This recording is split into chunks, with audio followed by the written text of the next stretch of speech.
commence with to begin with. We've already conducted our interviews for boards and commissions, and we appreciate your cooperation in waiting for us outside to finish that, although it's perfectly permissible for the public to join in when an interview is taking place. But anyway, thank you for cooperating with us on that. So, with all that being said, the items we have in our special meeting, we'll begin with a salary study update. And Anne-Marie, I'm going to ask you to introduce that topic, if you would, and tell us where we stand with respect to the revisions that the Town Council requested from the original presentation. Happy to, Mayor. And over the weekend, you received in your packet the revised salary survey that was completed by the MAPS group.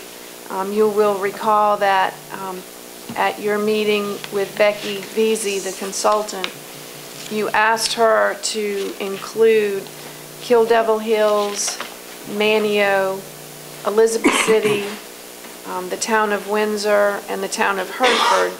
And then you also asked her to remove the town of Selma. And so those revisions have been made, and you received the survey. And at the survey showed you what the original survey came out to be, and then what the revisions were. And the revisions, or the adding those communities, have increased the cost of implementation, which I think you all understood likely would have been the case, especially adding, or really primarily because of the addition of the Kill Devil Hills salaries as well as Manteo. And you know that, and you talked about it that night with the consultant, that the cost of living is much more expensive at the beach, and therefore their surveys were likely going to be higher. So that being said, you have the option of requesting perhaps those two communities be removed from the survey, or if you wanted to leave it as is and accept the survey, or if you have other municipalities or have questions, we can communicate that back to Becky.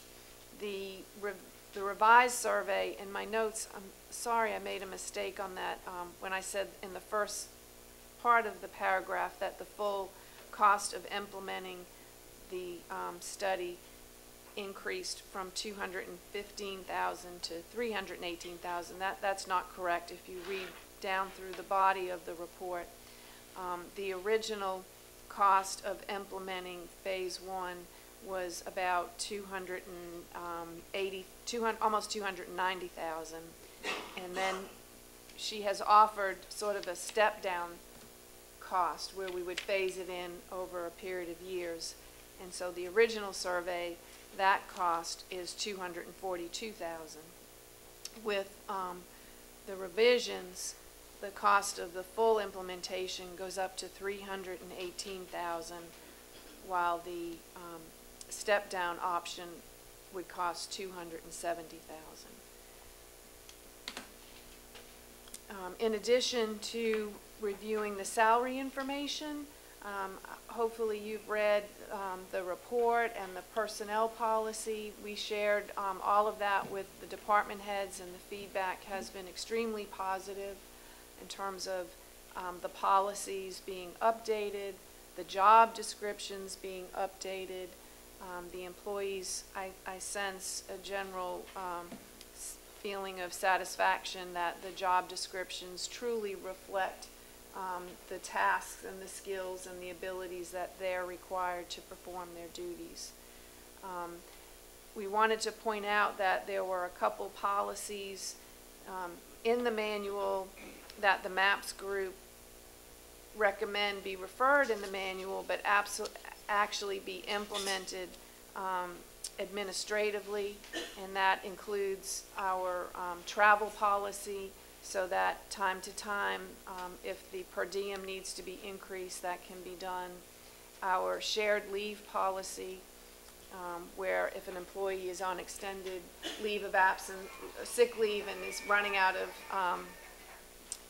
of sick time, that policy allows for other employees to donate time to them. We also have a separate technology and social media policy, as well as a substance abuse policy. But the MAPS group's recommendation is that those policies be managed, again, administratively.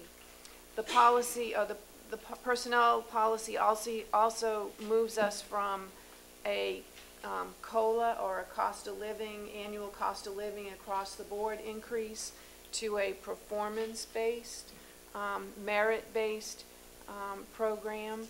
And if you embrace that, we're looking at actually using the MAPS group to come in and help do some training for supervisors to make sure that we're all performing those evaluations in a consistent manner.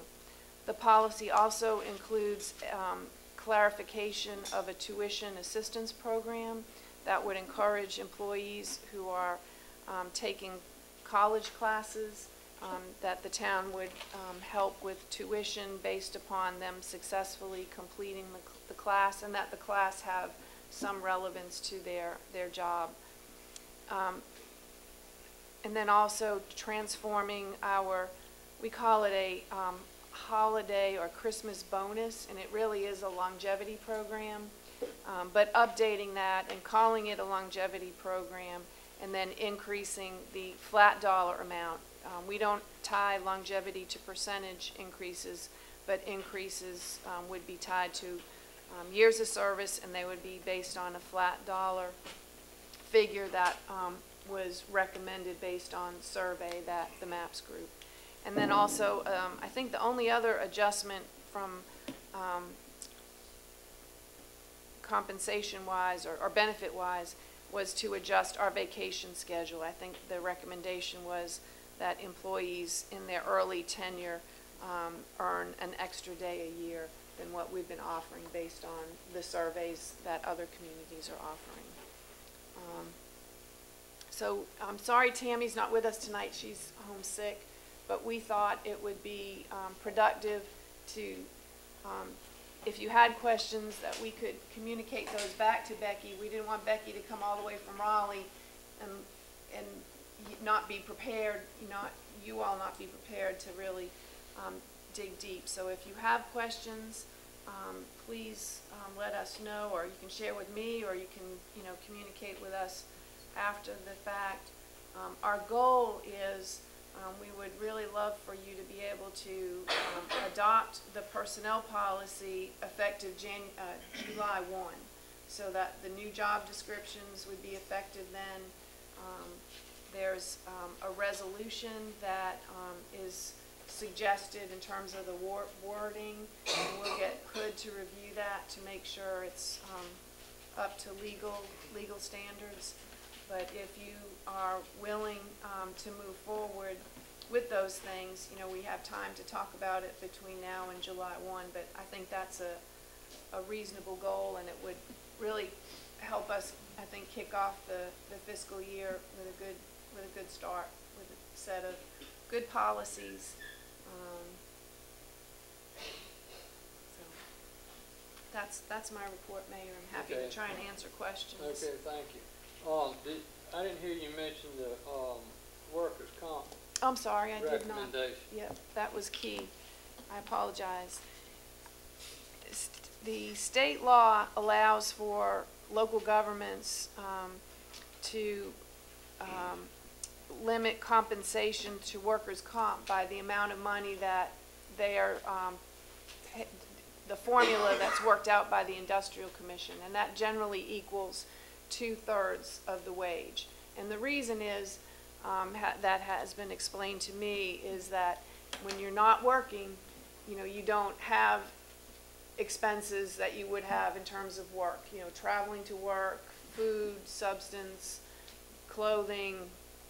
So the Industrial Commission allows that the workers' comp insurance compensates people only 2/3 of their salary.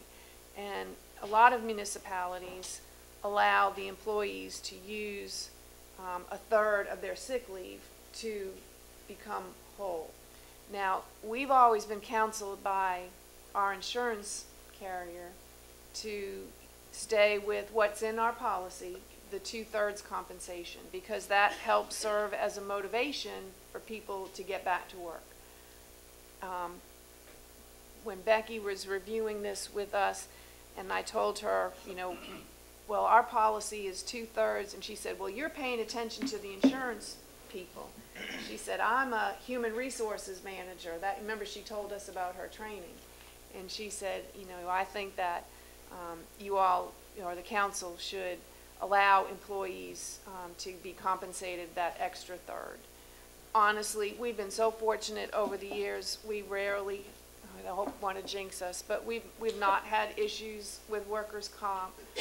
We're working so hard. You know how hard we're working on our safety and program, and really minimizing and preventing on-the-job injuries. But if somebody is injured, not only are they injured, but then their family's weekly wage is impacted. So the way the policy is written now, it would allow for employees to use 1/3 of a day of sick time to match the 2/3 that they receive from the Industrial Commission. The way it's written now, or the way she's proposing? The way she's proposing it. I'm sorry. The way it's written now in the new one. Yeah. Yes. Okay. Sorry. Questions, comments of what you just heard? Yeah. If you eliminated Kill Devil Hills and Manio from the survey, do you or Virginia have any idea how the costs would drop, the implementation costs would drop? We think dollar figure. I don't have a dollar figure, Okay. but we do think it would be reduced. Yeah. I don't think it would take much for her to do that for you if you're just curious. Or Do you lose people to the beach? I recall one person we lost to the beach, a police officer, and his parents lived at the beach, so I think it was advantageous for him to go there.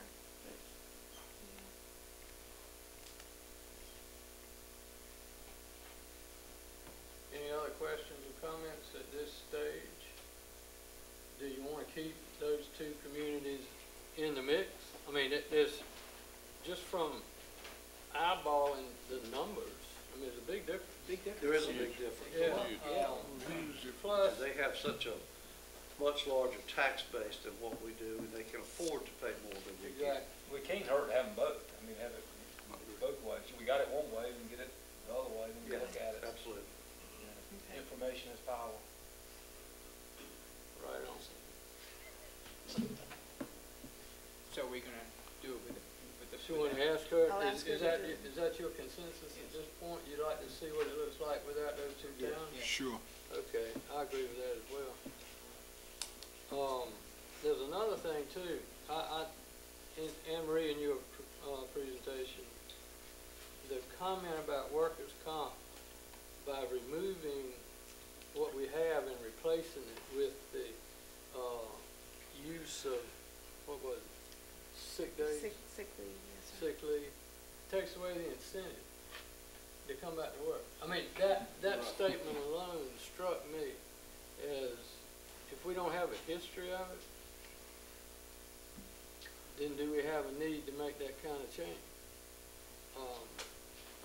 I'm a big believer in incentives and coming back to work incentive. I've seen too many documentaries where people take advantage of workers' comp and get pretty good at staying away. And don't have the afflictions that cause them. I'm not suggesting anything here, but if what we have is working, If it's not broken, don't fix it, Mayor. well, I mean, it's easy for a public resources person to tell you need to spend more money. We know what our budget restraints are. We're trying to get one put together right now, for the next fiscal year. So, I mean, that's just my 2 cents on that point, but, Tell me this on workers' comp, and I know absolutely nothing about it. Do you pay taxes equivalent as if you were working? You do? You did. Okay, okay. Answers that question. same with Social Security, by the way. Yeah. Yeah. And for years, that figure was 55%, and now it's 66 2/3. But for many years, it was 55%. I will tell you, Becky said, and when you use an example, if you have a law enforcement officer or you have a firefighter, he gets injured on the job, that's tough. But even we have, all of our employees are all performing work to help the public. Sure. So, but Becky's example, I just wanted you to hear exactly what she said, so. Well, and I'm hoping that this salary study will lend itself to us using it, of course, to raise the salaries. But I don't know of very many of the firefighters, I don't know of many of the police officers, and I don't know about a lot of the other workers y'all might have had health committees. I don't know of many of them that don't have another job, secondary job. So if they're out on workers' comp, then naturally they, won't be, they won't have the income from a second job either. It's something, we might want to think about in this scenario. Just throwing that out food for thought. Well, we've already made a request to have 2 communities removed. That'll give us some more time to noodle this idea of the whole package before we make a decision on what. But the cost thing, I mean, it's pretty substantial to cover this gap that has already been revealed through the study. And we're already talking about a 2-year implementation. So we got to be mindful of that as well. Do you need to move ahead on the personnel manual? You mentioned that. What I would like to do is I'll ask Hood to review the resolution and present that hopefully to you either at the June meeting or.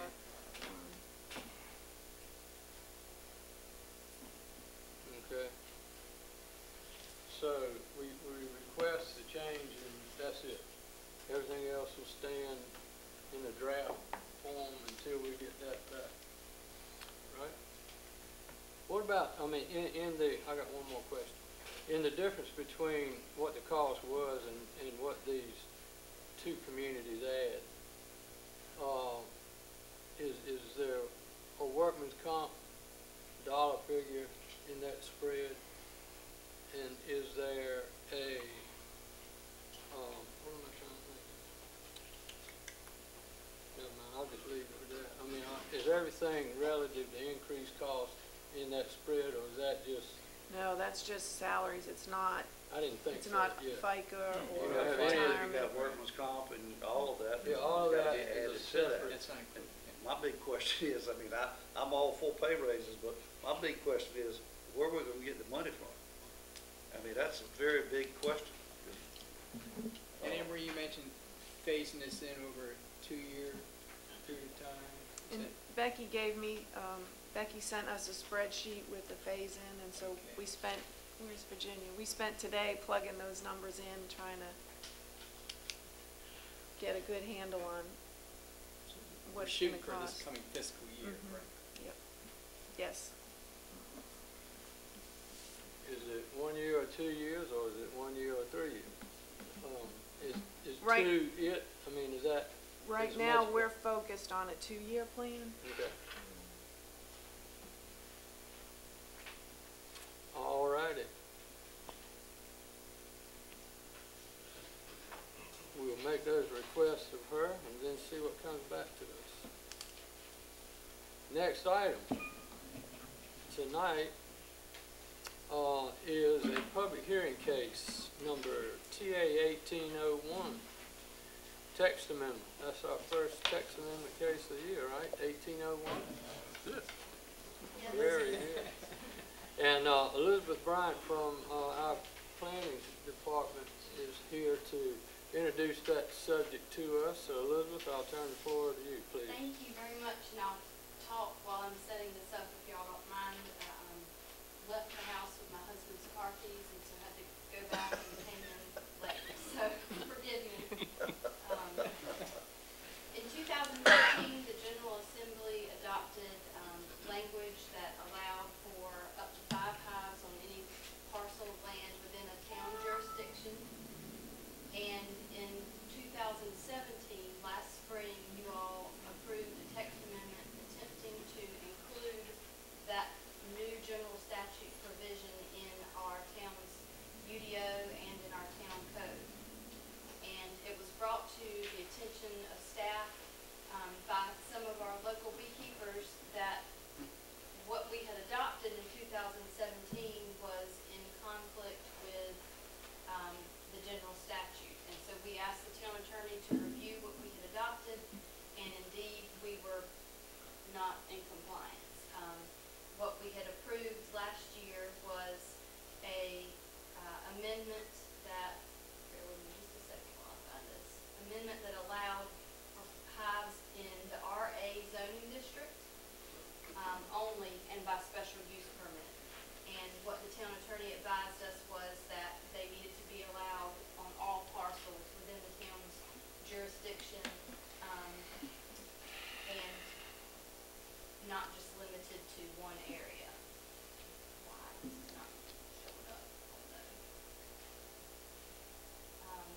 This is for the benefit of the public. There we go.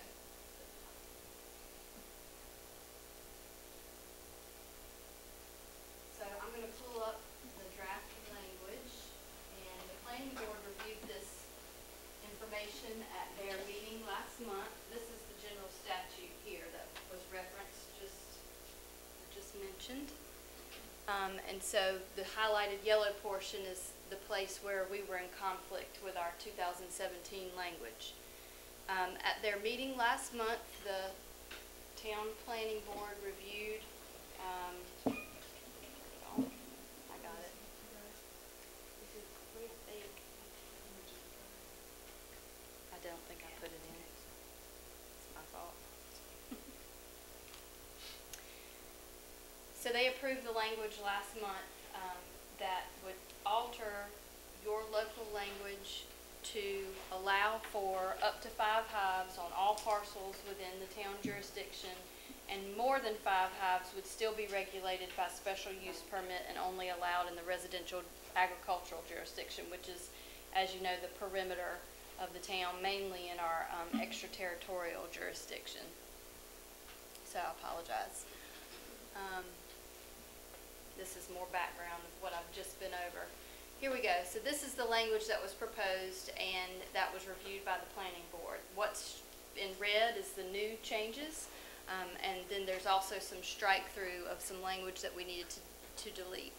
So we're adding the definitions as they were in 2017, but we're changing under Article 11 supplemental use regulations. So this is the section that details our specific requirements for certain uses.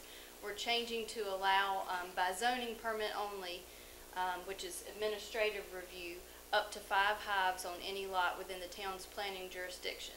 And then, as I said, more than 5 hives would be special use permit in the residential agricultural zoning district.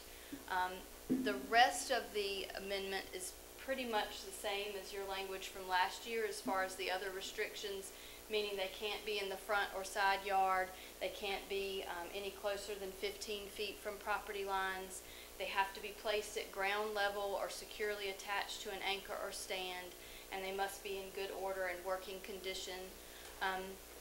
This was something you added last year, and I believe that there's some members of the beekeeping community that might have some comments on this part about the time frame that we would require beekeepers be certified through the North Carolina State Beekeeping Association or a similar organization.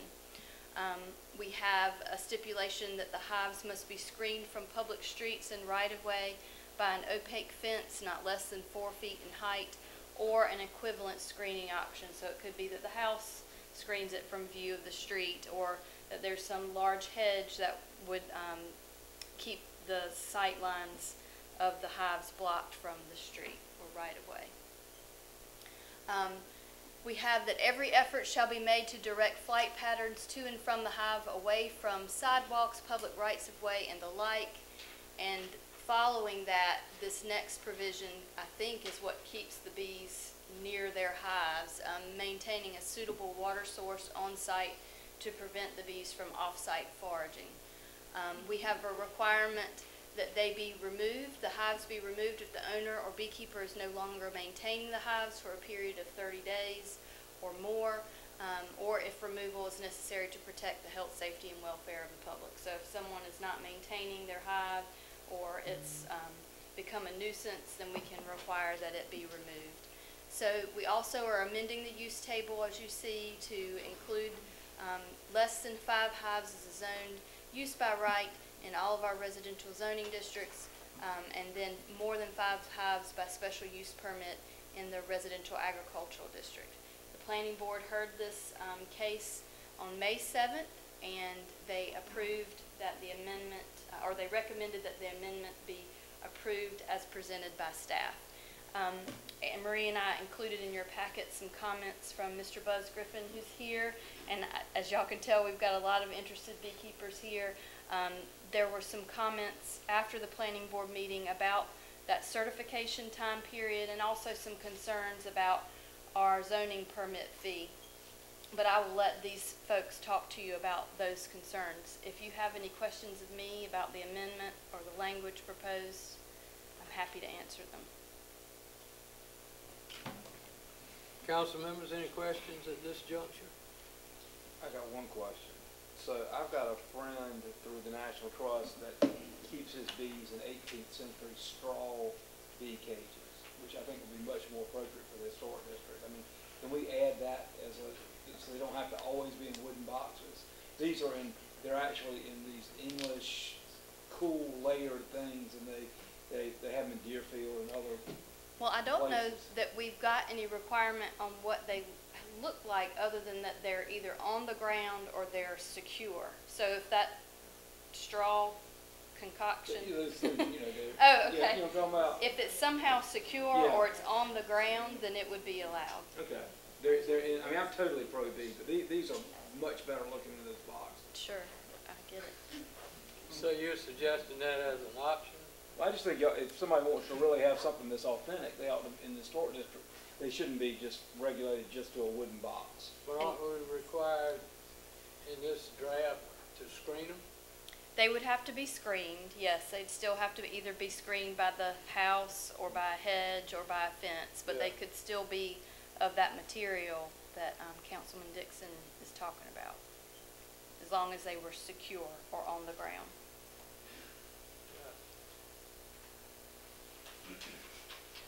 Any questions of our staff? Thank you, Elizabeth, Okay, thank you. and planning board. Okay, having heard the case, I will now open the public hearing to have you share with us your thoughts on these proposals. And what we request is that you take the podium and you state your name, tell us where you live, and you're free to speak. We ask that you be respectful of timing, and we also ask that you be respectful of redundancy. When you've heard your point being made, just be mindful of that, okay? So, with that being said, the podium is open and you're free to take a stand. Appreciate it. My name is Buzz Griffin. I live at 205 Mulberry Hill Lane, Edenton. I'm the president of Beekeepers of Chowan County. We're a local chapter of the 4,000 member North Carolina State Beekeepers Association. Our charter is to improve beekeeping practices, educate members and the public about beekeeping. I'll give you a little bit of historical context.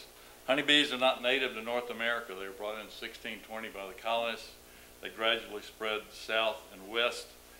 The first record of honeybees in North Carolina were in 1697 in the court record in Albemarle. In the court record it says that honeybees are in the Albemarle area. The first specific record of honeybees in North Carolina was by a physician and naturalist, John Beckel. He lived in Edenton from 1730 to 1731. He wrote a book about it, and one of the things he said was, bees are in good plenty in Edenton. We're claiming that as the first reference of beekeeping in North Carolina. We're also claiming this to be the birthplace of North Carolina beekeeping. Wonderful. Until somebody challenges with me. But, honeybee is a state insect. Some people think it's a mosquito, but the honeybee is the state insect, and that's a good thing. I hope we're all aware that pollinators are very, very important to us. A third of our food needs pollinators, and honeybees are some of the best pollinators that there are. They're currently under pressure, and they need our help. Ron Cummings and I offered to help develop the ordinance, and this is really the first chance that we've had to give specific input. The two problems with it that we see, the first one is the $50 permit fee. Paul Newboy is an official with the State Beekeepers Association. He polled all the chapter presidents about towns that have permit fees for beekeeping. And in the almost 1,000 towns in North Carolina so far, we've only identified 2 towns that have permits, fees. And I hope that the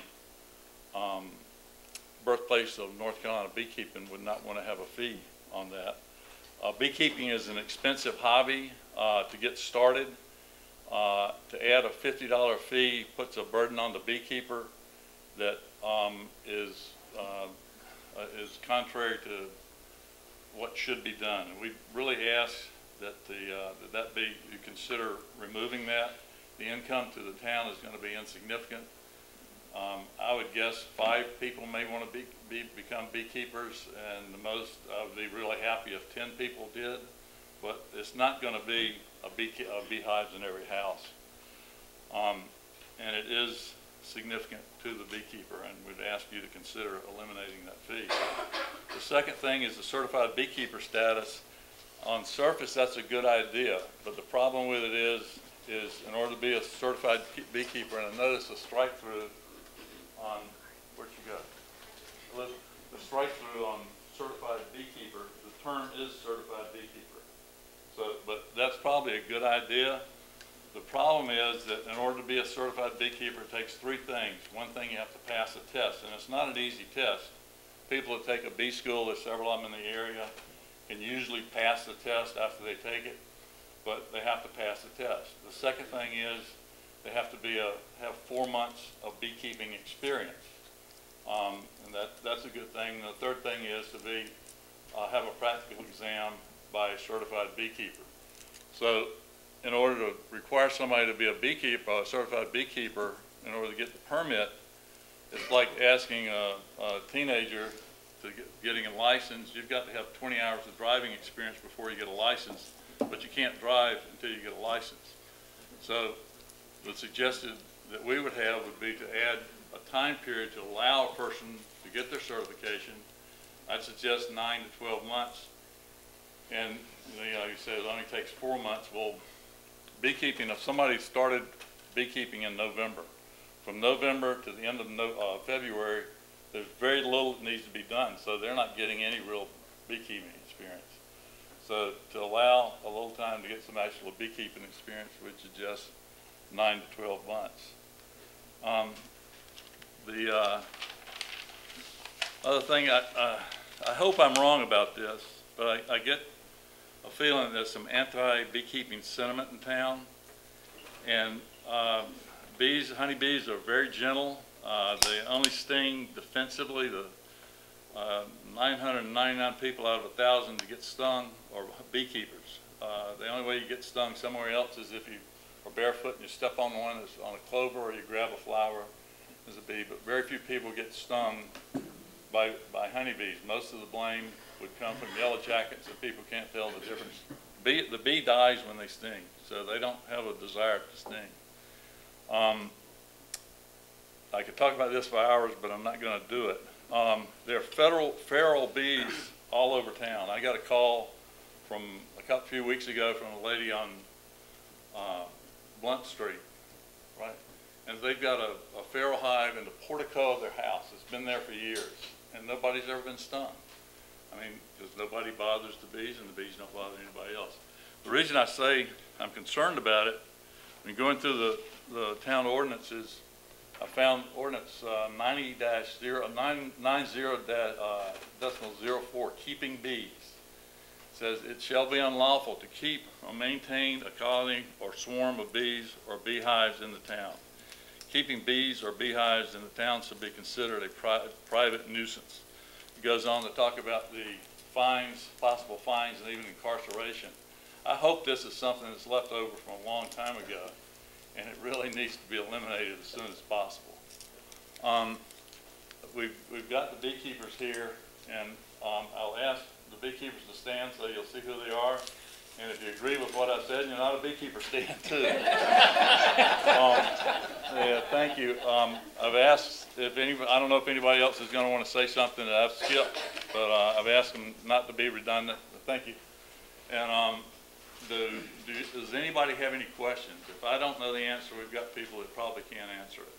Are there two exams? You pass an exam. There are two exams. You Yes. pass a written exam. A written exam? Then 4 months experience. Yes. Then get with a mentor.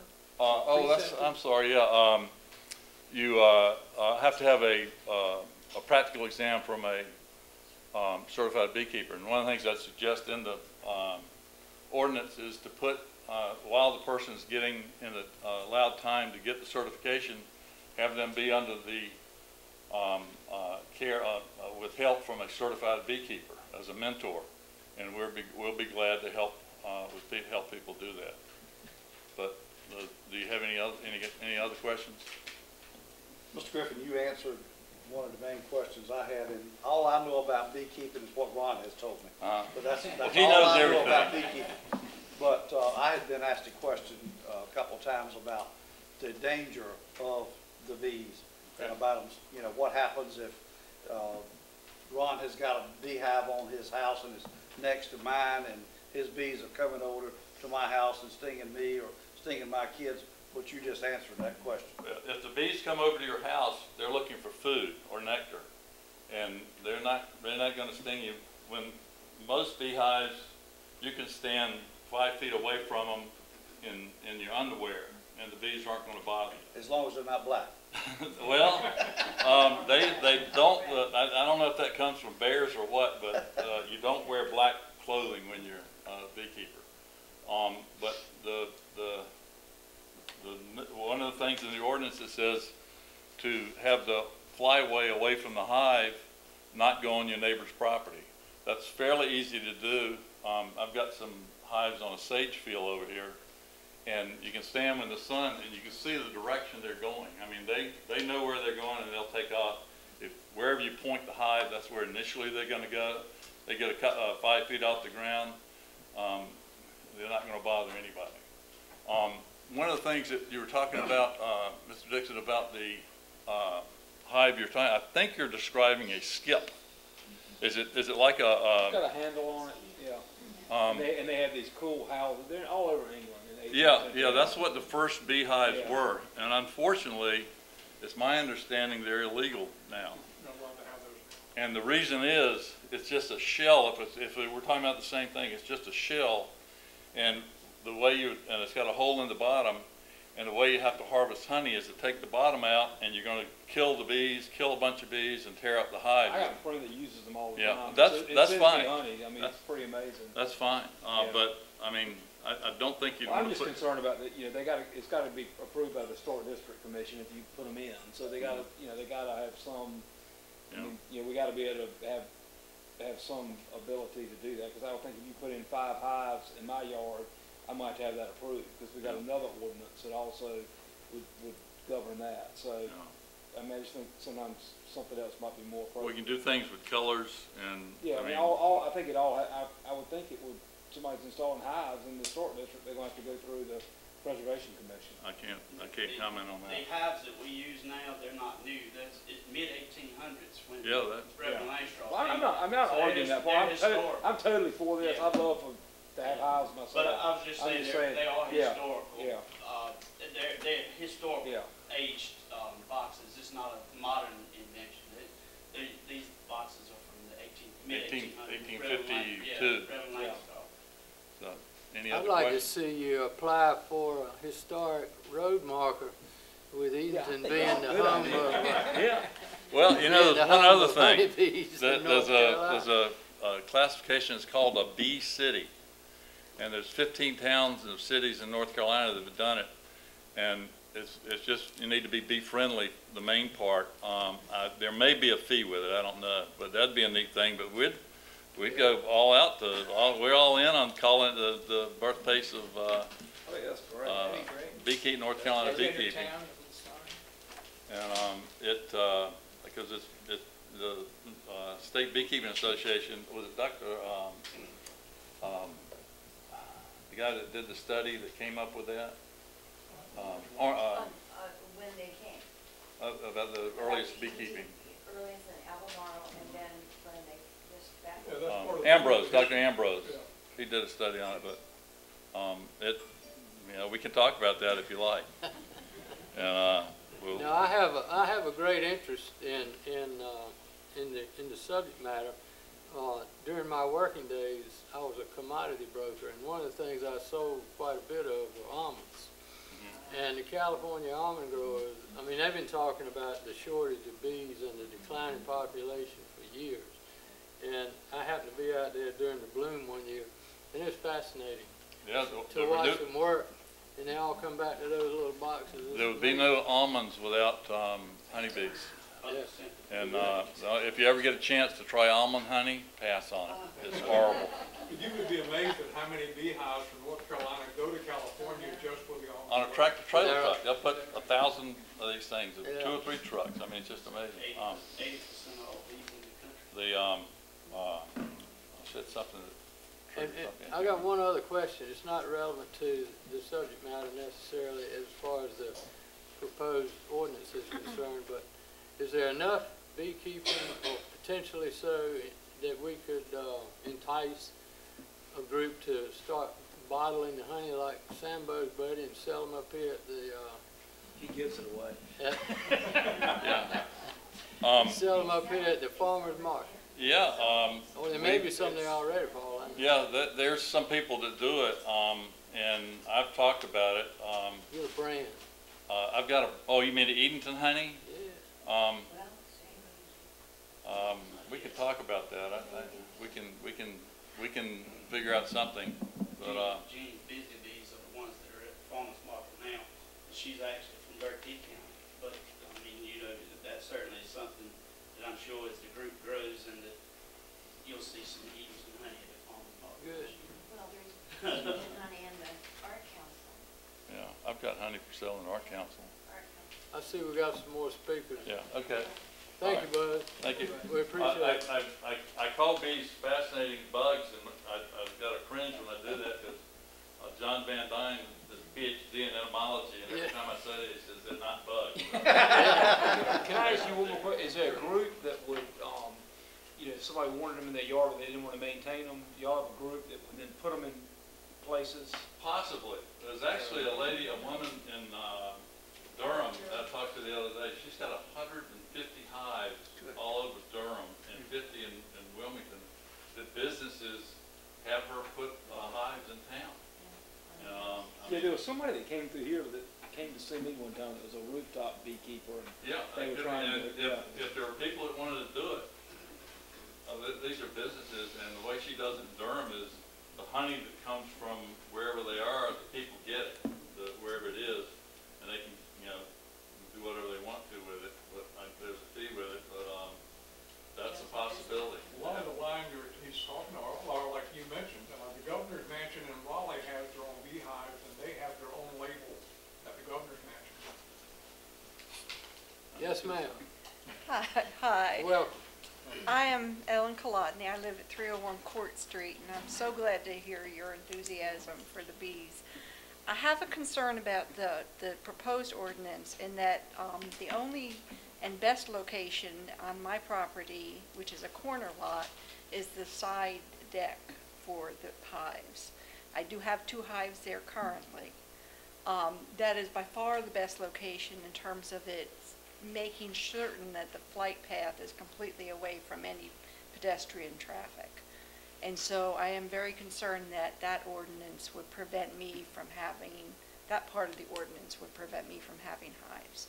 It says or fastened down. Not in terms of it being elevated. They are fastened down, but they are on a side yard pointing out. And there's no way to screen them in that location. And I think most people, because we want our bees to have a flight path and go up, I don't think it's feasible for most people to have screening in a small urban lot that would prevent the bees from being seen. For instance, Samuel, if you had them in your yard, they would be visible. It would be very difficult to have bees in even an extensive yard that would not be visible. That's all. Thank you, ma'am.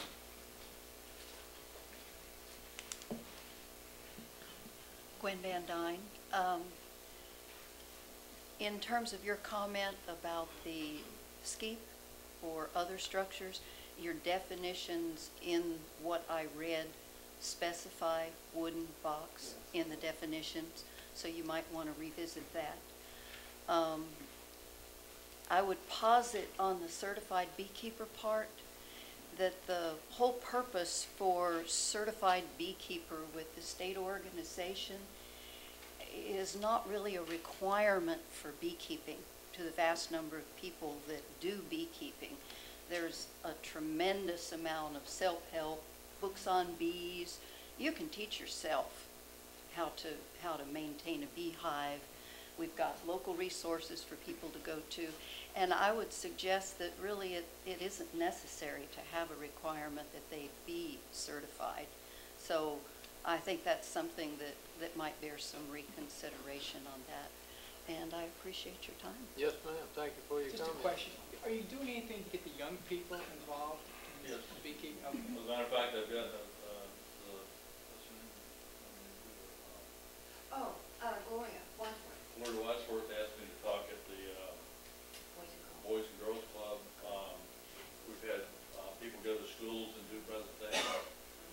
We're a fairly new club here, and we're just getting cranked up there. We've got a community outreach committee, and we're going to be available to speak in schools.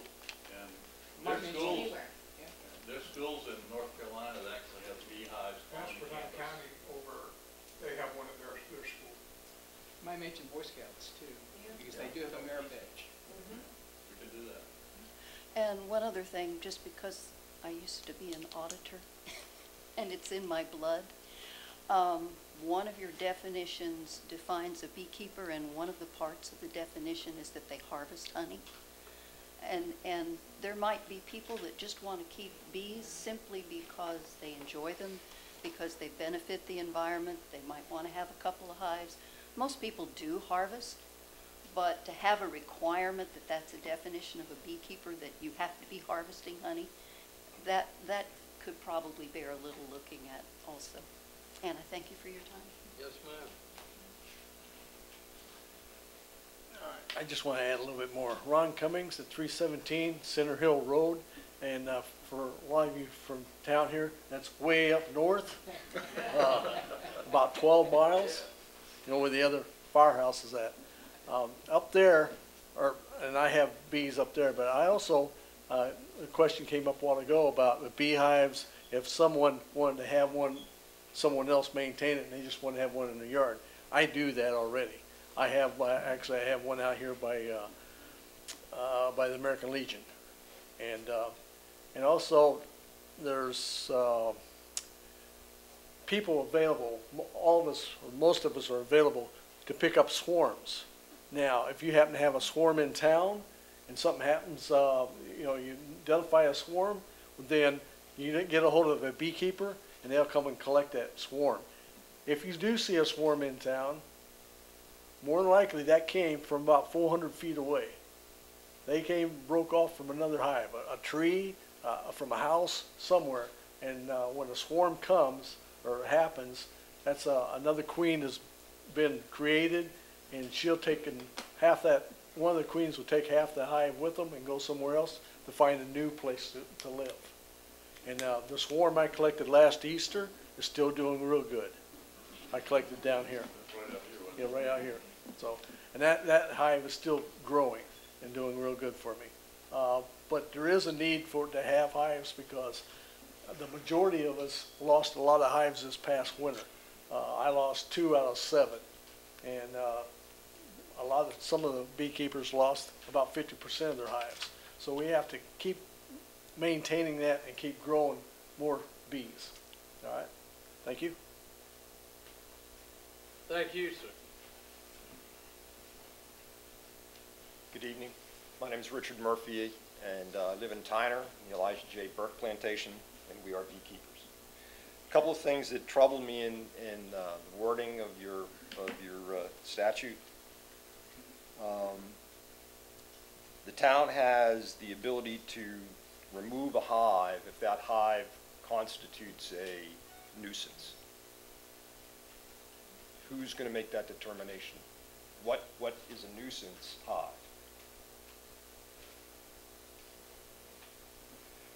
If that hive is removed, what's the disposition of that hive? Hives, as Mr. Griffin brought out, hives are an expensive proposition. To buy a nucleus of bees can cost the beekeeper, just the bees, can cost the beekeeper $125 to $200. The hardware that constitutes that hive can easily cost $300.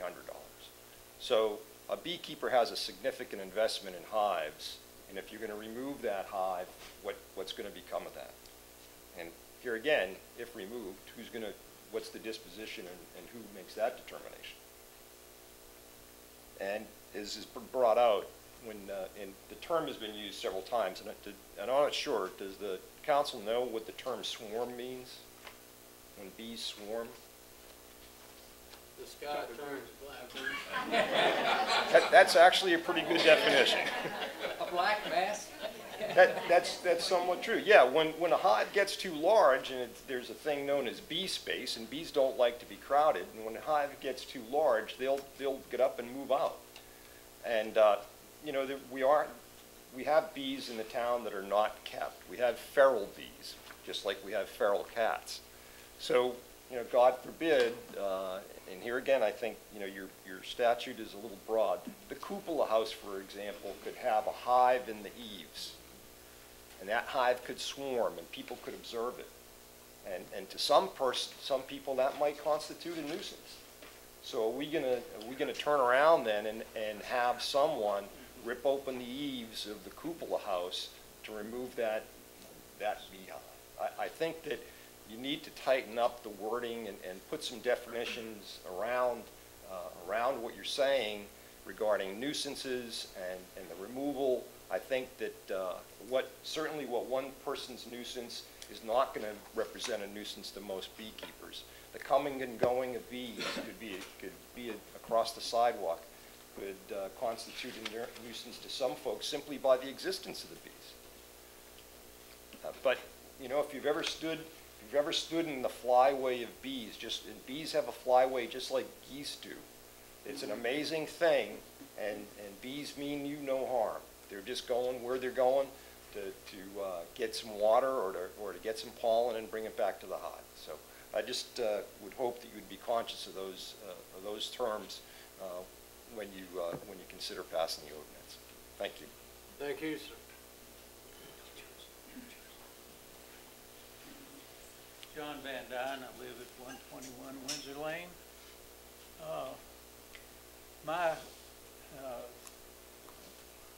suggestion is about the way that the wording is on yours, you have to. I've got a little problem up here, so you have to have to put up with it. I do. Anyway, let's go back. Hives are normally set on a platform, but they're not secured by anything that's really, they just sit on it. They're not wrapped up with or nailed down or anything else like that. And the suggestions, your wording is suggested that it would have some kind of a strap or a screw it down or whatever. A hive is placed starting with the bottom board.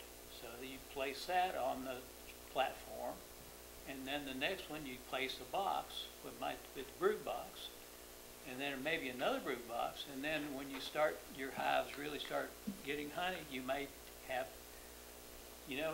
so it grows.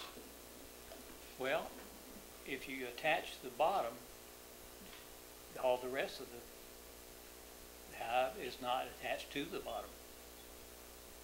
So the ordinary way of having the bees is letting them set on the hives, and everybody does that, and everybody gets along fine with it. I mean, if you back into it with a vehicle or something like that, you can mess them up. But so I would say pay attention to that wording in that particular. Dr. Van Dyne, if you would, let's say we, God forbid, we have a strong storm come through, and it does knock that hive over. What happens then? I mean, I know absolutely nothing about beekeeping. I mean, zero. I love honey. That's all I can tell you about beekeeping. I can't really tell you by any experience because I've never had a hive go over. I mean, I didn't know if the bees stayed. They stay there. They stay right where it is, no matter what. The bees stay there. A lot of people will strap a hive down when a hurricane or something comes. Okay. Yeah, even if it's destroyed, they're going to remain with what belongs to them. Okay. That's what. Did Isabel destroy me? I don't know. I didn't hear any reference to it. Now, I mean, flooding is a problem where it floods, it comes up in some areas, but wind is generally not a problem. Most people would protect their investment though and take proactive measures when a big storm is coming. So at that time you strap them down then? Is that what you said? True. Okay. And it's a temporary thing. I see everybody nodding their heads. thank you. I'm going to just wanted to introduce myself. My name is Paul Newbold. I live in Chapin Oak, a thriving metropolis over in Cummins County. I also am part of the North Carolina State Beekeepers Association. I chair the Master Beekeeper Program and several other ones within the state association. North Carolina State Beekeepers, we have over 4,000 members statewide, over 15,000 bee colonies within the state. The new chapter here in Chowan, the one that I've been a member of is over in Elizabeth City area, and we have over 160 members in that one. So beekeeping is a thriving, more of a hobby than anything else in this part of the state. And most people getting into it are getting into it as a hobby. I did because, like you say, I loved honey, and it was a whole lot easier, I thought. But there's a lot of work in beekeeping. We've been doing it for over 10 years, and it's still a fun hobby. But it's one where I think it's hard to exclude it. A bee will range for forage for a radius of 3 miles.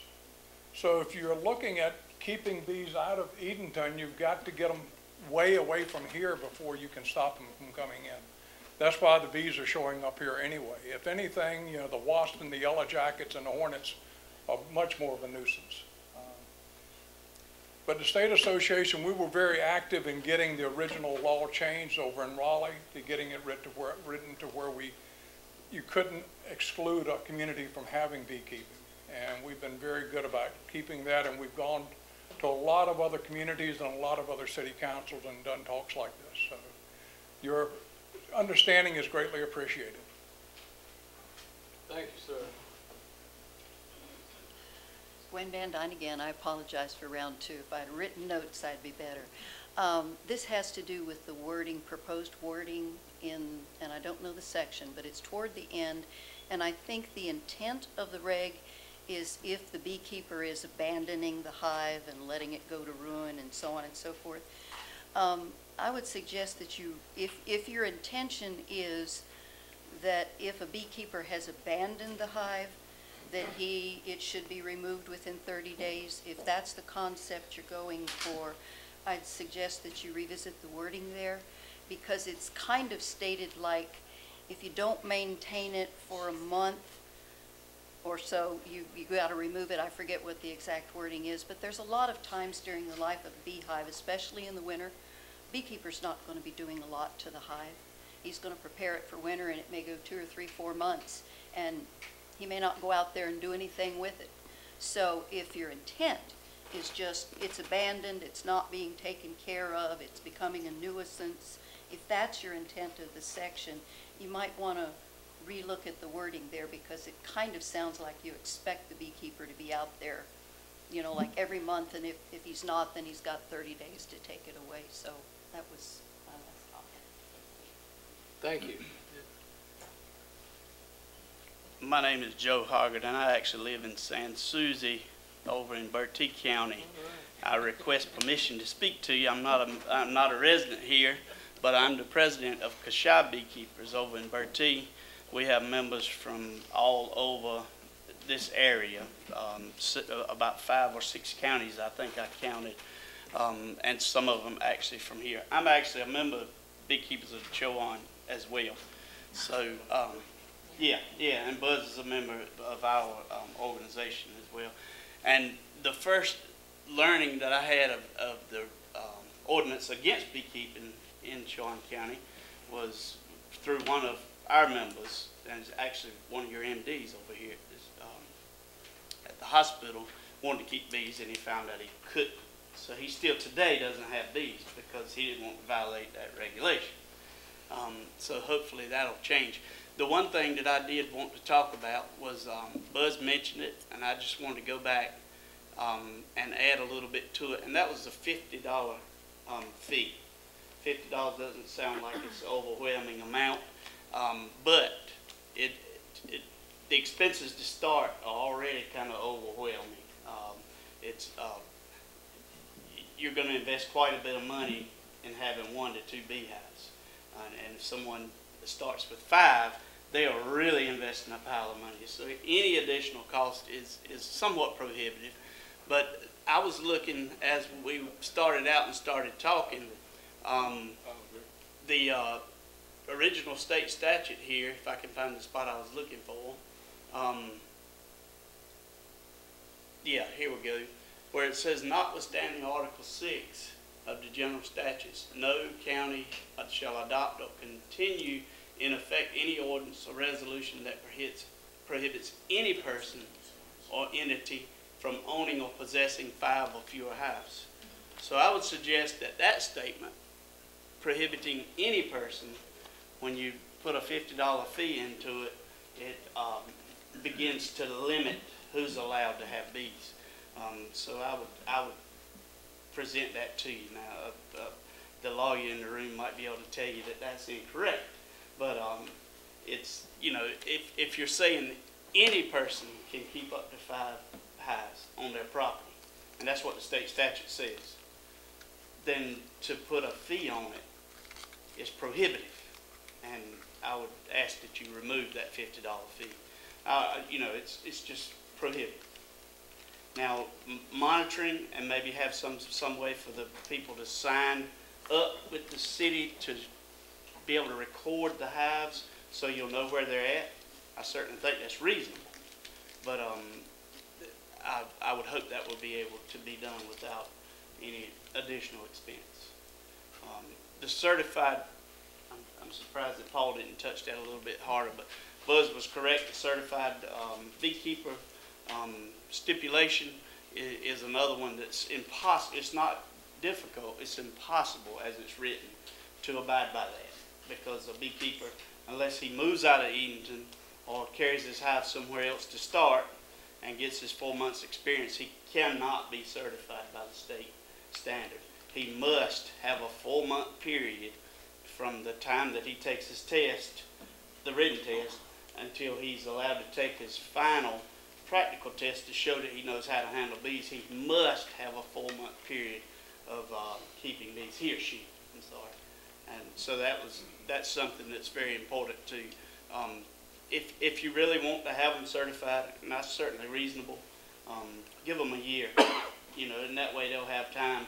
Because even if you start this time of year, June, it would be very difficult by the time you got started now in 4 months, depending on weather, what have you. But it would be very difficult for a person, if they started today, to become certified this year. So that's kind of prohibited too. So thank you for allowing me to speak. Yes, sir. Thank you for speaking. Hello, my name is Jack Onifrak. I'm a beekeeper with my wife Betty. It has just listening to people talk, it's really occurred to me, and I make this as a suggestion to you folks, that you have a resource in Edenton. You have these the beekeepers. Now you have a new association where we meet on a regular basis. I'm not sure how it would fit or where you could put it in, but it would seem to me that some of the things that have been discussed here, you could put in that at some level, this resource that you have could be somehow into your statute. That if there was a case of a hive that was neglected, that you consult with the people that are the experts. That somehow that being included in your statute. One other thing, and just that came to mind listening to people talk, you wouldn't have to worry about a beehive that would be neglected because the bees will take care of themselves. And if they don't like it where they are, they're going to leave, and they're going to find another home. But the first point, I really strongly urge you to consider somehow writing in this Chowan County Association as at least on a consultant basis when you have a decision to make about a beekeeper. Thank you. Thank you.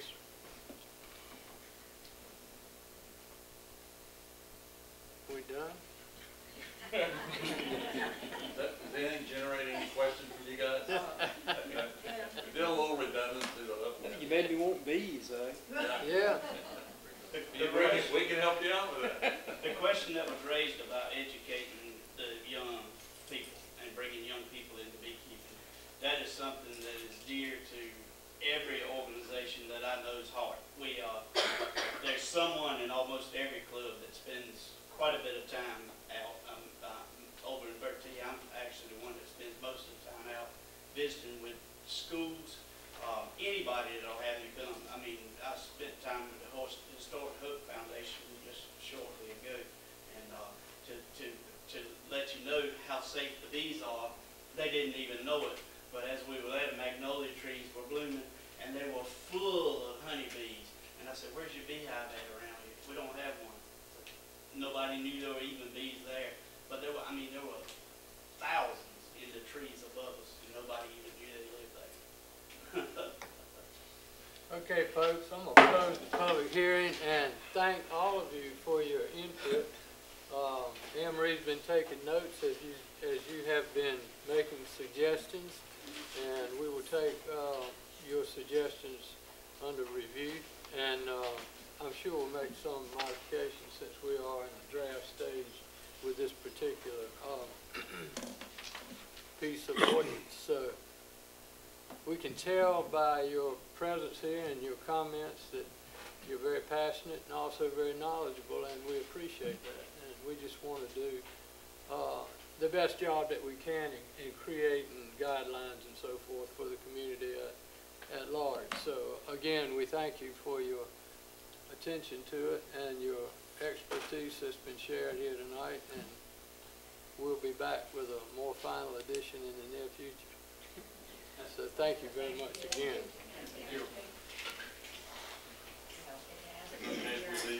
Yeah.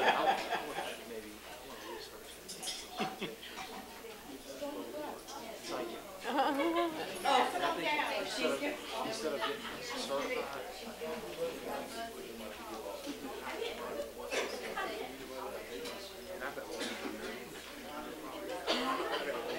No, it's fine.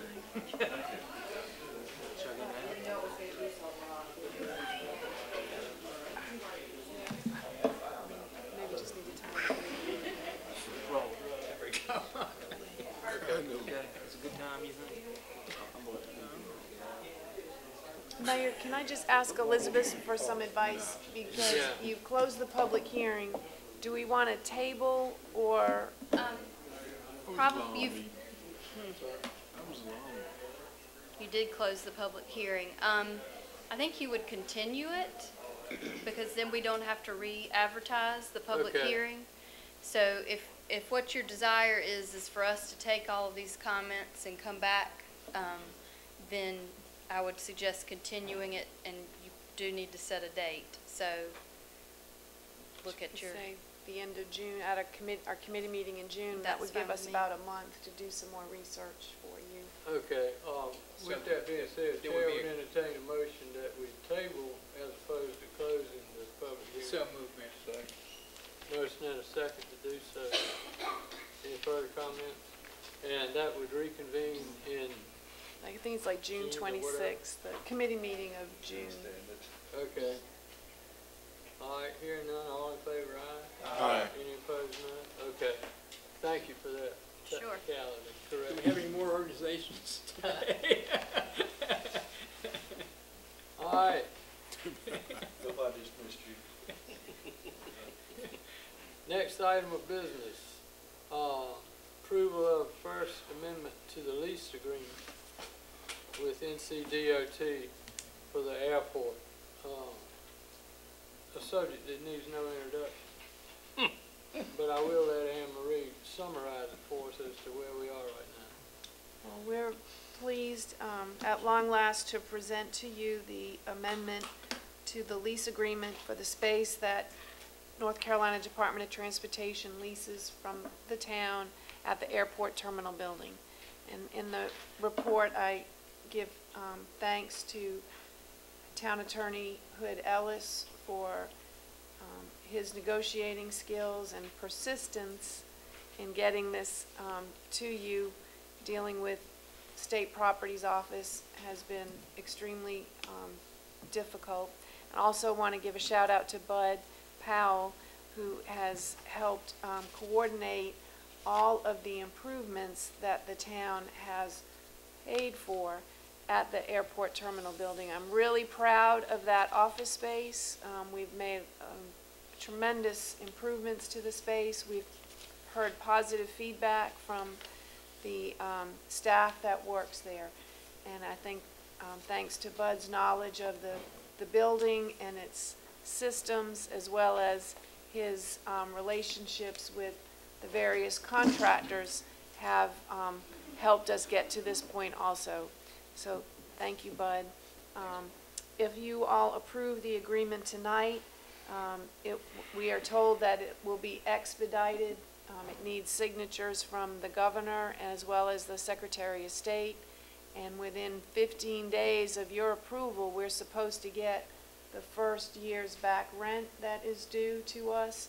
And then we will proceed. We'll have to come back to you and do a budget amendment to reflect that revenue. But then we will proceed with making the last improvements that need to be made under the building, the crawl space. And when that work is done, then DOT will release the second year's back rent that is due. And then irregardless of the back rent issue, when the agreement is signed, they will start paying rent going forward on a monthly basis. Okay, any questions about that report? Steve, you're our liaison. What's your feeling? Think we need to move forward? Well, first off, I do want to thank everyone that's working on this, because I said 6 months ago we ought to kick them out. And I still believe we should have kicked them out. The other, and that's just one man's opinion, as one of our former colleagues used to say. But the other thing is absolutely, Mayor, we need to move forward with this, because I don't know if we're going to televise this or not. A lot of them recently haven't been, and that's fine. But I cannot tell you, or this group, how the state has been to work with on this. And if this ever comes up again, I won't be your liaison to the airport, I can promise you. I'll resign. It has been a nightmare, a total nightmare, to work with the state on this. And again, I'm glad there were people out there that had calmer minds about this than I did, because I'd have showed them the door 6 months ago. Hasn't it been mostly one man because of? Oh yeah, it's one man in the. Is that one man still Oh in yeah. that position? Oh yeah. But Hood has really worked hard with him.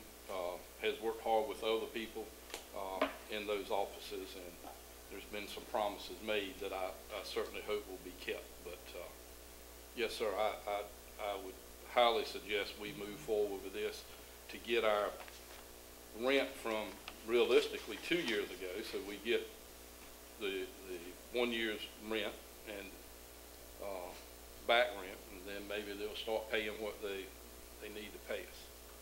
But again, I'll say the same thing, Bud. Thank you for all your hard work on it also. It's nice to see it come to some type of closure. We don't have the check yet. So. I do have a comment. I read over the agreement, Mayor, and under the amended issue, on page 3, section 4, letter F, in the middle of the paragraph, it says, shall be paid by lessor to lessee. Should that not read, shall be paid by lessee to lessor? Correct. Okay, it says, shall be paid, this is the $36,453.50. It says here, shall be paid by lessor to lessee. It should say lessee to lessor, correct? Am I right on that? I don't In know. my judgment, yeah. I think so. I think the lessor owns the building. Right, we're the lessor. So that's one correction I think it needs to be made. You see that, Ambria? Can you tell me the citation again? Yeah, page 3, section 4, letter F in the middle of the sentence. It says remaining balance of the accrued net arrearage for the additional lease space for $36,453.50 shall be paid by. It says here lessor to lessee. It should be lessee to lessor, correct? Yes. Okay. Good pickup. I think we'd have to. I was wondering. Anybody else have any comments? If not, the chair would entertain a motion to proceed with this agreement as negotiated by our attorney with the changing of the language that has just been pointed out So moved. by Councilman Miller. Second. Motion and a second to do so. Any further conversation, questions? All in favor say aye. Aye. Opposed, no. Do we need to thank our airport people like Harry and John Callback for their involvement in all this too? Oh yeah, they've been. Jim Callback. They've been hard at it. Okay, item E, Anne Marie, again, if you would pick up on the bid award for the police vehicles. I will, Mayor, and again, thanks to purchasing agent Bud Powell. After your last meeting, when we presented the state contract bid for the purchase of the vehicles to you, Bud asked me if we should not approach our local Ford dealer to see if he could match the state price or beat the state price. And in the past, Albemarle Ford and Edenton Motors, they used to tell us, no, we can't do it, just go with state contract. But since Fire Ford had been new to Edenton, we thought it would be appropriate to go back to them, to go to them, and we did. And then also, really by accident, a town employee who has a family member who owns a dealership in Ahoskie said, well, hey, can we submit a quote? And they did. So you saw the quotes. Fire Ford came in a little bit higher than what the dealer in Ahoskie offered, but was willing to offer the use of a loaner vehicle if the town, and there have been instances where we have industrial clients, guests in town, and have to borrow, 6-passenger vehicles to carry them around. And so Fire Ford said that they would be willing to provide us with a loaner a couple times a year. So with that, it's our recommendation that you rescind the action to go with the state contract and do the purchase with Fire Ford. Okay, any questions or comments from that report? I think it was a great idea to pursue that, to pursue that option. Nice to deal with our local folk. Absolutely. Yep. If they employ our people, then they pay taxes. That's right. Guy in Ahoskie or Raleigh, either one pays taxes. Okay. I make a motion to rescind. Thank you. Second? Second. All right, we have a motion and a second to move forward with the purchase of police vehicles from Fire Ford as presented. Further questions or comments? All in favor, aye? Aye. Any opposed, no? All right, we will proceed. Item F tonight is another public hearing. This is a continuation from one that was started on April 23rd. As you recall, it's an ordinance issue that the building inspector has been on top of for quite some time, trying to bring this particular dwelling into compliance. And Holly is with us tonight to bring us up to speed. Sir, please. Yes, sir. Well, on the 23rd, we had granted the extension to May the 23rd to install the heating system in the Church Street home. It has not been completed at this time. And Mayor, if I can add that the property owner called last week and asked if the town would be willing to grant an extension until October, that since it was no longer heating season, she thought it was reasonable that the installation could be put off. And, I talked with Holly about this and Elizabeth, and, first of all, the extension was granted because I was told, I recommended the extension to you last month because I was told that she had hired a contractor. She provided a copy of the bid sheet, and she said, he was going to start on Monday. The property owner has known since early February that the heating system was going to have to be installed. And I'm just concerned about the fact that we were led to believe that the work was going to be done last month.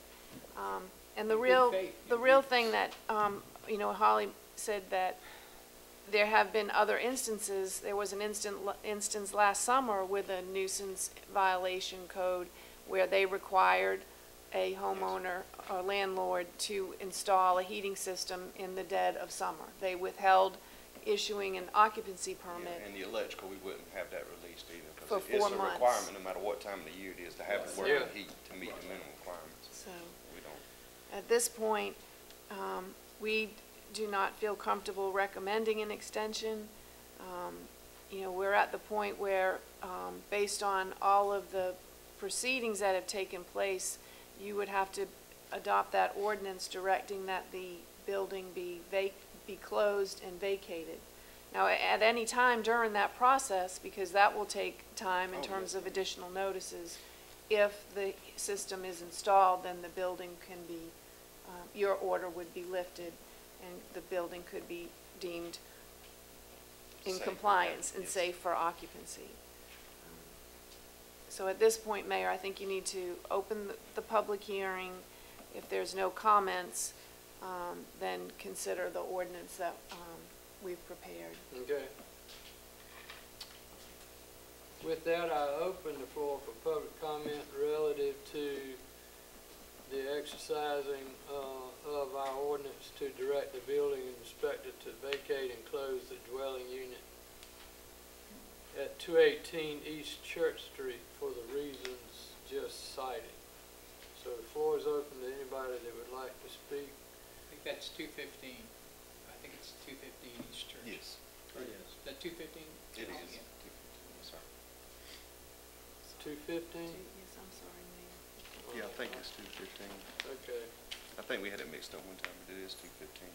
All right. I was just reading what I saw. Yep. My bad. Does that create a problem? Because of how it's advertised? I think that, we are good. There was a mistake on the agenda. Oh, It's on the agenda. Yeah, In the letter that you sent out, it says 215. It says 215. It is The 215. agenda here, it says Yes, 218. I'm sorry. But the report now shows 215, 215. which is correct. Okay. May All I right. just ask a question? Can I ask a question? We got a public hearing. Okay. Anybody here that would like to speak in favor of or in opposition to the proposed action taken under our ordinance for the lack of compliance with an extension already having been granted? Seeing no one, I'll close the public hearing and now bring it back to the table. Yes, sir. Did the lady know, the owner know we're having a public hearing tonight? Yes, she sent Yeah, we a letter. sent the letter, the original letter from April the 23rd meeting, giving them to the deadline, and I haven't heard anything. Other questions, comments? Chair would entertain a motion to proceed with the ordinance as described. So moved. Second. We have a motion and a second. Any further discussion? Hearing none, all in favor, aye? Aye. Any opposed, no? All right, so proceed. I'll be able to give her notice on that. Thank you for your work on this. Yep. Thank you. And what was the time frame that it would take to get the notification and all that? So there's a block of there's a- time that's going to be Yes, available, there's still gonna be like time. you said. Right. Yeah. Okay. All right. We have concluded our special meeting for this evening, and we'll move now to our committee meetings as scheduled. And tonight we'll hear from administrative and utilities. So, Councilman Biggs, if you would, please. Mayor, we have two items on the agenda tonight. One of them is we're going to hear a report from our new police chief about the vehicle break-in prevention program that he has for us. So, Chief, step right up now and give us a good report here. Well, first of all, good evening, Mayor and Town Council.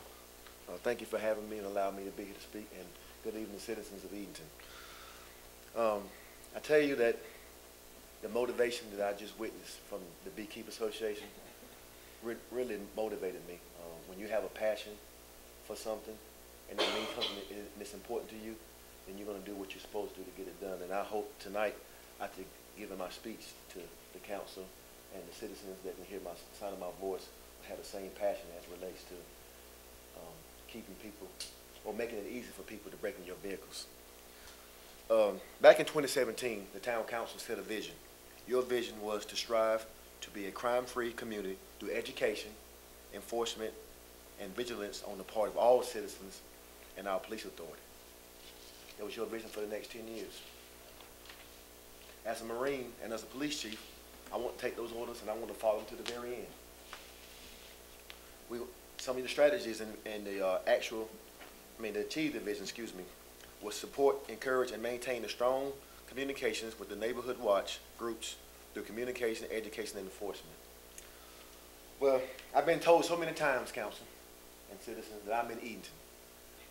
Well, there's good and bad in this world, no matter where you are. And we, as citizens of Edenton, need to ensure that we lock our vehicles. I've created a report card and some things I'd like to pass out to council. In this report cards and these signs that I have, out of sight, out of mind,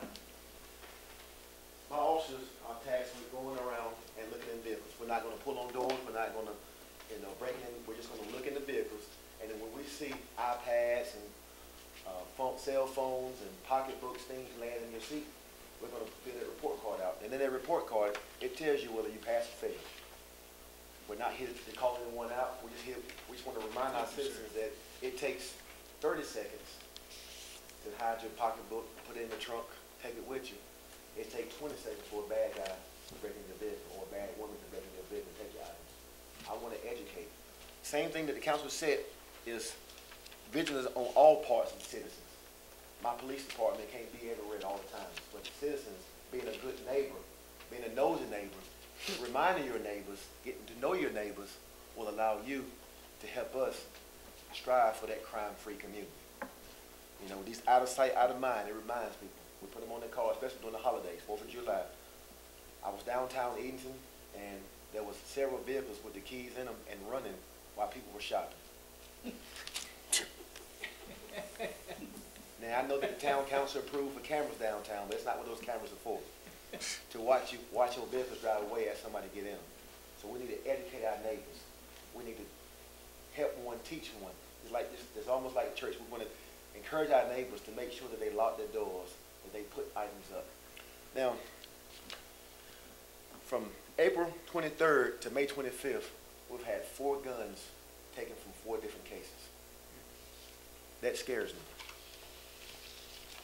On April 23rd, about $1,400, there was a gentleman that went to Lat Purser Soccer Complex for a soccer tournament. At $1,900, he noticed when he left the, at 7 o'clock, he left the area on the 23rd, on the 19th, and he reported his gun being stolen on the 23rd, which is 4 days later. But the last time he remembered seeing his gun was when he went to a soccer complex for a game. But he admitted to leaving his car unlocked, along with leaving money in the vehicle. So that's one gun. Then on April 24th, there was a vehicle that was broken into. Well, there was a gun that was reported missing on Cypress Drive.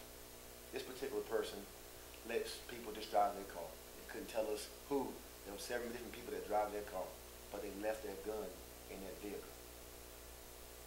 And I will remind citizens that of the general statute that 14-315.1, storing your firearms away from minors. Because if you let me borrow your vehicle, and I have my son with me, he's 9 years old, and I didn't know that you left your gun in your car, and he shoots someone and shoots yourself, I'm not in trouble.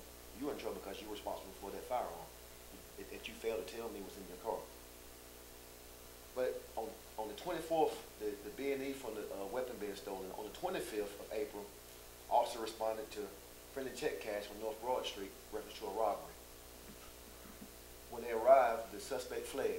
He was later arrested by NTPD and Chowan Sheriff Department, now working together, along with this great citizen that called it in and gave us a great description.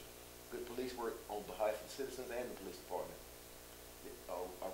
Racine Arnold was charged with kidnapping a child under 16, robbery with a dangerous weapon, and possession of a firearm by a felon. The gun in that case was the gun that was taken from Cypress Drive the day before. So that's how important it is to keep your guns with you. Take them in the house with you. Keep them next to your bed or wherever you want to keep them at. Keep them in the safe, but not live in your vehicle and not let people drive your vehicle that you don't know who's driving.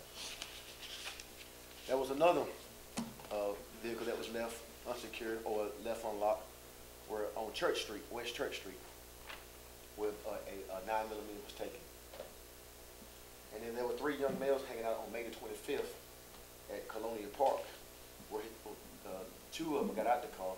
Their friends stayed in the car. And when he got home and from dropping all of them off, he noticed that his gun was missing. So he didn't want to accuse his 2 friends, but somewhere between that, his gun was missing. His gun was in the car with all his friends when he went to the park, but when he returned from getting back in the vehicle and taking him home, that's when he realized his gun was missing. So we got to do a better way of securing these weapons and securing our vehicles. So I'm reaching out to all the citizens to help us help you by just taking that extra minute, by putting your items away, ladies, putting your purse in the trunk and just only taking your wallet with you. And we got to do a better job with securing our items. So these B&Es are going up all across North Carolina. I mean, you got businesses right now that are pushing campaigns on the news about reminding citizens about locking their cars. But I want to remind Edenton, yes, we're in Edenton, but we're not immune to crime. You know, it's good and bad all over the world. That's my report that I have for council. Thank you for having me here tonight. Thank you, sir.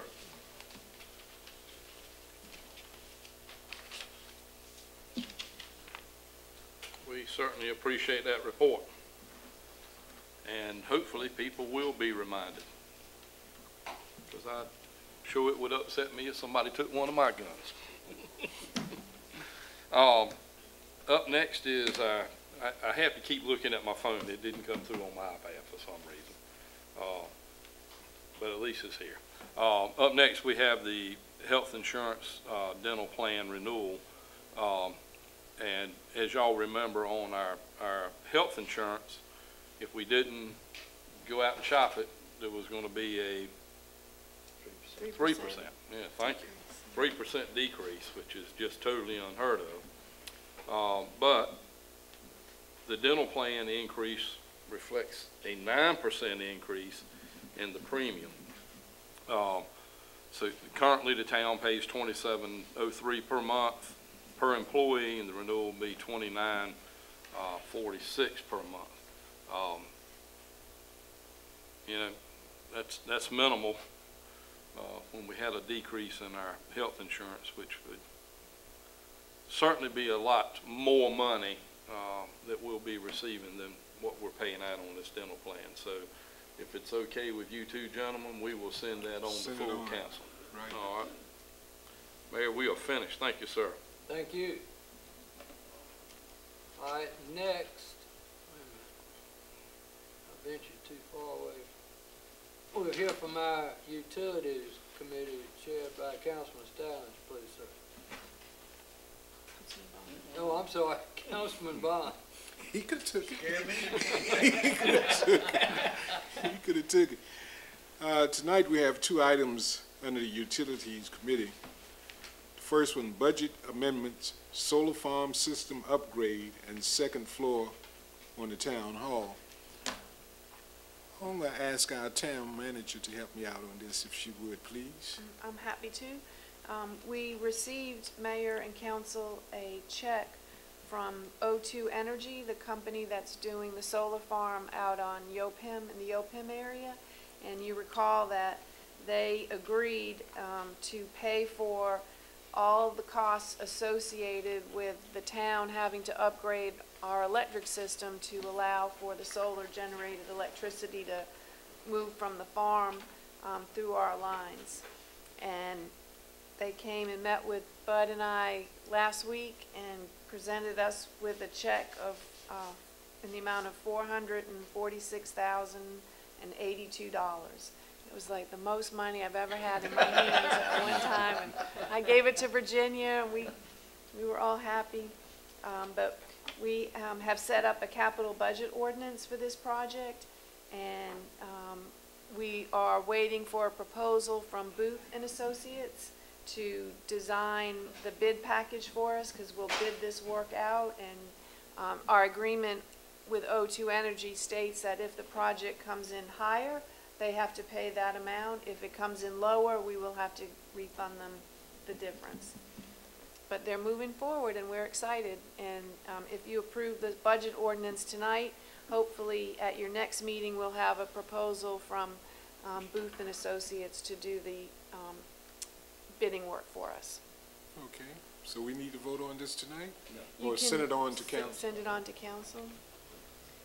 The other budget amendment has to do with the improvements that we're making to the second floor of Town Hall to make it ready for tenants. We have leased five offices, but we had to do some deep cleaning because the area has been vacant for so long. We're also making some technology improvements, some internet, and also buying a conference room table, a little break room area, refrigerator, and lobby furniture. So it's gone from 2 to 5? 5 Within offices a month or so? have been 6 weeks? That's leased, great. yeah. So And this $5,000, you recall, came early on when things started to go south with SMA. They did provide a $5,000 payment to kind of keep things stirred up. So we're recommending that we use that $5,000 to pay for these improvements. Okay. We can send this on to the regular committee meeting? Okay. The number 2 item, amendment to engineering services agreement, water treatment plant upgrades. Yes, sir. This is a requirement actually due to some federal legislation that requires that any steel purchased for construction projects be American steel, and there has to go through a certification process which requires additional work on the part of the engineers. And USDA informed us recently that this amendment is necessary, so what we're asking is for you to amend our engineering services agreement with Stroud Engineering in the amount of $2,500 to pay for the engineering time that it will take for them to certify the American steel. And we would ask that this be, the committee move that to the regular council meeting agenda in June. Yeah, we'll send that on also. And if I might, I just also mentioned that I would give you a quick update on the status of the upgrades to the water treatment plants. We have been working incredibly hard with the state regulators trying to secure all of our permits. We received approvals from the construction side that everything that Stroud had submitted was fine, but we were in a real bind trying to get the discharge permits that are needed. With the water treatment process discharges so much water during the treatment process, and we have to get permits from the state for that discharge. And it was just really a difficult process. Thanks to Corey's knowledge of regulations, we went to Raleigh and had a meeting with practically every branch of the water section of Diener, but they worked through it, and we're supposed to be getting our a permit will be authorized the middle of this month and be effective for early August. And it was critical because we could not go to the LGC for financing until we had all of our permits in hand.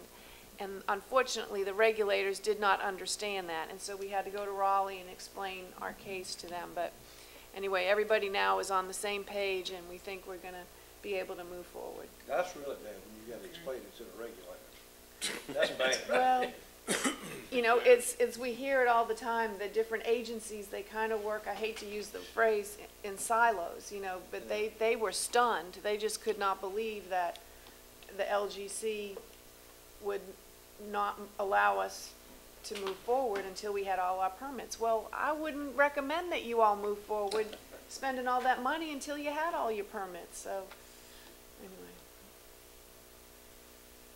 Is it the right hand tell me left hand what to do? Is it? Yeah. All right, and Thank with you. that, we have concluded our agenda for this evening. Thank all of you for your participation, and interesting evening, and we'll see you again in June. Meeting adjourned.